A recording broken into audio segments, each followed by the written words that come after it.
Allons-y dans la province du Haut-Ogooué au sud-est pour justement dire que les villes de Lekoni et de Ngoni vont désormais être en chantier, bien sûr sur le terrain des infrastructures routières. Une mission de l'entreprise Sokoba BTP et du ministère des Travaux publics vient de séjourner dans ces deux localités. Jacob Mukwangi, TV Masuku. La route du développement passe par le développement de la route. Fidèle à ses promesses, le président de la République, chef de l'État, Ali Bongo Ndimba, dit ce qu'il fait et fait ce qu'il dit. Dès lors, les décisions issues des conseils de ministres délocalisés ne sont nullement des feux de paille. Gilles Rodrigue Bongo, ingénieur au ministère des Travaux publics. Nous sommes à Lekoni aujourd'hui, suite à la décision prise par le chef de l'État lors du conseil des ministres délocalisés à Franceville le 15 septembre 2011, qui était d'aménager en béton bitumineux toutes les voiries des capitales départementales. Donc il y a déjà certaines capitales qui ont été retenues, notamment Lekoni. Donc je suis ici avec l'entreprise Soko BTP. Nous avons déjà fait une première visite pour identifier le linéaire à réaliser avec les autorités locales, notamment le maire de la ville de Lekoni. Et maintenant que nous sommes dans la phase active, disons que nous sommes revenus pour la préparation du projet d'exécution en vue de cette matérialisation.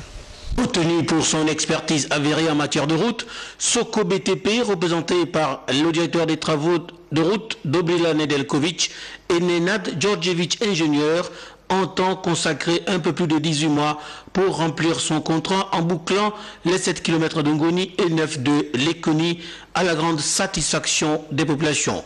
Pauline Nzete, maire de Lekoni. Lors du conseil délocalisé effectué par le chef de l'État en 2011, il nous a été rassuré qu'effectivement les mairies des chefs-lieux du département devaient être justement réhabilités. Aujourd'hui, je peux dire chose faite dès lors où, à côté de moi, pendant que je vous parle, je vois la visite de certaines entreprises qui ont été retenues pour réaliser ces travaux. Donc sincèrement, c'est un pari gagné. Déjà, je peux dire que c'est déjà quelque chose de déjà réalisé. C'est l'émergence qui continue.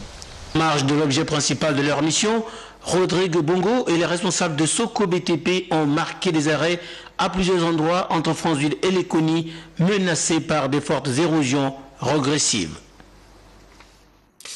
Permettez-moi donc de revenir sur ce communiqué, le président du Sénat qui porte à la connaissance de mesdames et messieurs les sénateurs que le congrès du Parlement se tient demain, mercredi 12 septembre 2012, à partir de 14 h à l'Assemblée nationale, conformément aux dispositions de l'article 24 de la Constitution. À cette occasion, le président de la République, chef de l'État, donnera lecture d'un message à l'adresse des parlementaires des deux chambres du Parlement.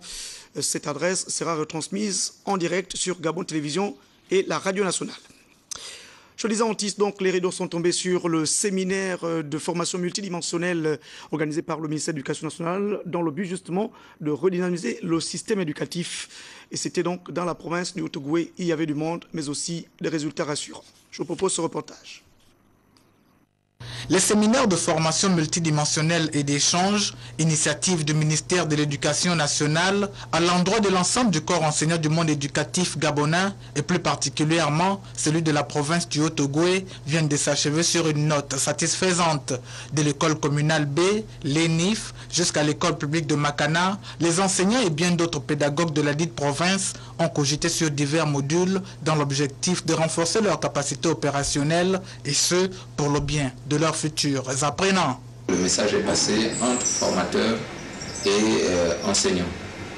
Ce que nous pouvons retenir d'autre, c'est qu'avec l'arrivée de M. le ministre dans la province du Haut-Ogooué, lors de sa tournée républicaine, l'élan qui a prévalu au cours de cette rencontre a montré combien les enseignants étaient déterminés à relever les défis qui leur sont posés par nos gouvernants, à savoir faire de l'école gabonaise une école émergente, une école compétitive et une école où chacun trouverait son compte.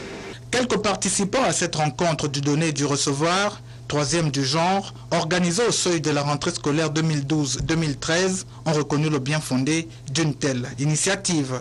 Les activités en un mot, en général, se sont bien déroulées. Et je crois que nous terminons sur une note de satisfaction. Parce que nous avons, on va dire, appris de nouvelles choses. Suite à ce séminaire, j'ai découvert des choses que je ne comprenais pas, que je ne connaissais pas. Et au sorti de là, je suis bien édifiée et je sais que je pourrais bien améliorer mes capacités d'enseignement. Nous avons participé, nous avons également contribué à la construction du savoir, construction de la formation et des différents thèmes.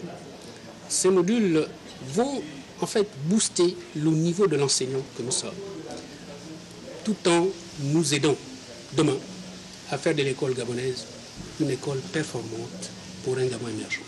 À l'image des 8 autres provinces du Gabon, celle du Haut-Ogooué a mis un terme à ces rencontres de formation multidimensionnelle et d'échange à travers la distribution des parchemins aux enseignants venus de différents départements, communes et autres chefs-lieux de cette partie du pays. Dernier regard de l'actualité, si les éléphants sont intégralement protégés, leur comportement dans les plantations pose problème et énerve les populations.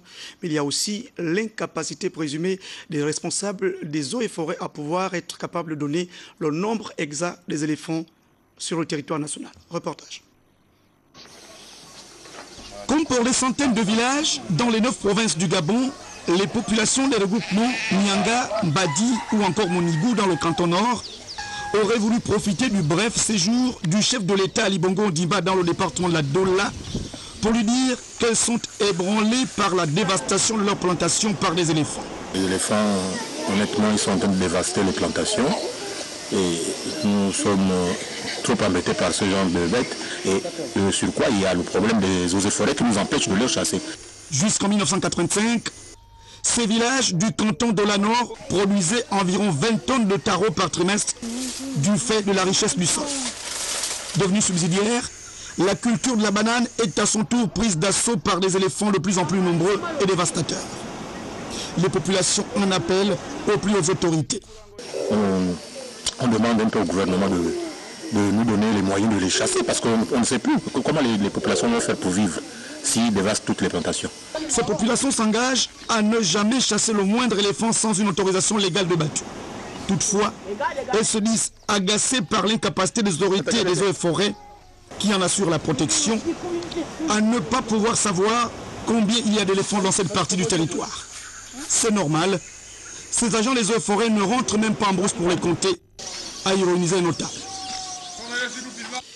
C'est la fin de cette édition d'information envoyée chez vous par Nestor et Comé, toute l'équipe de la régie. Les caméras ont été faites par Yvette Okosa et Christine Maïnda. C'était le journal de Jean-Augustin Zengi et de Pélagie Mbouyovono. Merci de l'avoir suivi. Juste derrière le générique, vous avez donc, dans les prochaines minutes, le magazine consacré au séjour du président de la République dans les provinces du Moyen-Ogooué et de Langounié. Merci, bonsoir, à demain.